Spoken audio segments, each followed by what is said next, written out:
వైభవంగా తెనాలిలో ఇంకా అశేషమైనటువంటి జనం ఎక్కడ కూర్చోవాలో తెలియదు.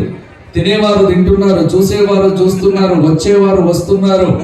కాబట్టి వెంకటాద్రి సంస్థానం బ్రహ్మాండే నాస్తికించన అన్నట్టుగా తెనాలికి కూడా ఆ స్వామి వైభవం అనేటువంటిది అద్భుతంగా కొనసాగుతోంది.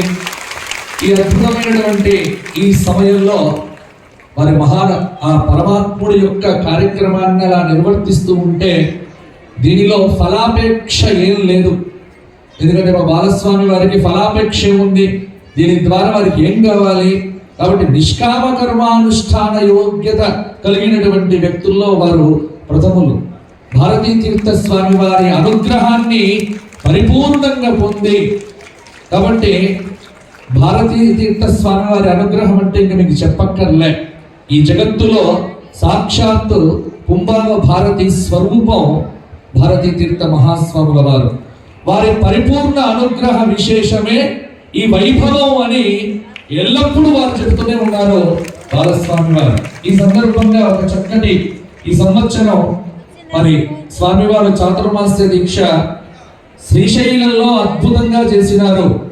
ఆదిశేషుడి యొక్క తోక ప్రాంతం అని చెప్పాను మీకు ఇంతకు ముందు, శేషాచలం కొండ. ఆ తోక ప్రాంతమైనటువంటి అక్కడ ఆయన చాతుర్మాస్యం చేశారు. మా దేవకి వెంకటేశ్వర్లు గారు చేయించారు. ఇప్పుడే వారు మాతో కలిసి ఒక మాట అన్నారు.